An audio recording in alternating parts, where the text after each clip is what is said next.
الذين تولوا منكم يوم التقى الجمعان إنما استزلهم الشيطان ببعض ما كسبوا وَلَقَدْ عَفَا اللَّهُ عَنْهُمْ إِنَّ اللَّهَ غَفُورٌ حَلِيمٌ۔ ترجمہ: بے شک تم میں سے وہ لوگ جو اس دن بھاگ گئے جس دن دونوں فوجوں کا مقابلہ ہوا، انہیں شیطان ہی نے ان کے بعض اعمال کی وجہ سے لغزش میں مبتلا کیا، اور بے شک اللہ نے انہیں معاف فرما دیا ہے۔ بے شک اللہ بڑا بخشنے والا، بڑا حلم والا ہے۔ ان الذین تولوا منکم، بے شک تم میں سے وہ لوگ جو اس دن بھاگ گئے۔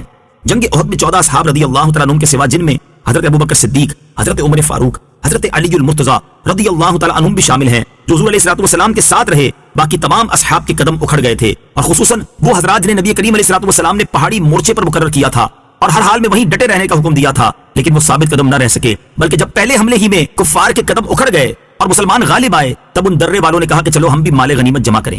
حضرت عبداللہ بن جبیر رضی اللہ تعالیٰ عنہ نے منع فرمایا، مگر یہ لوگ سمجھے کہ فتح ہو چکی، اب ٹھہرنے کی کیا ضرورت ہے، درہ چھوڑ دیا۔ بھاگتے ہوئے کفار نے درے کو خالی دیکھا تو پلٹ کر درے کی راہ سے مسلمانوں پر پیچھے سے حملہ کر دیا، جس سے جنگ کا نقشہ بدل گیا۔ یہاں اسی کا ذکر ہے۔ ان حضرات سے یہ لغزش ضرور سرزد ہوئی، لیکن چونکہ ان کے ایمان کامل تھے اور وہ مخلص مومن اور حضور اقدس صلی اللہ تعالیٰ علیہ وآلہ وسلم کے سچے غلام تھے، اور آگے پیچھے کئی مواقع پر یہی حضور انور صلی اللہ تعالیٰ علیہ وآلہ وسلم پر اپنی جانیں قربان کرنے والے تھے، اس لیے اللہ تعالیٰ نے قرآن میں ان کی معافی کا اعلان فرما دیا، تاکہ اگر ان کی لغزش سامنے آئے تو رب کریم عز و جل کی بارگاہ میں ان کی عظمت بھی سامنے رہے۔ يا أيها الذين آمنوا لا تكونوا كالذين كفروا وقالوا لإخوانهم إذا ضربوا في الأرض أو كانوا غزا لو كانوا عندنا ما ماتوا وما قتلوا ليجعل الله ذلك حسرة في قلوبهم واللہ یحیی ویمیت واللہ بما تعملون بصیر۔ ترجمہ: اے ایمان والو، ان کافروں کی طرح نہ ہونا جنہوں نے اپنے بھائیوں کے بارے میں کہا جب وہ سفر میں یا جہاد میں گئے کہ اگر یہ ہمارے پاس ہوتے تو نہ مرتے اور نہ قتل کیے جاتے۔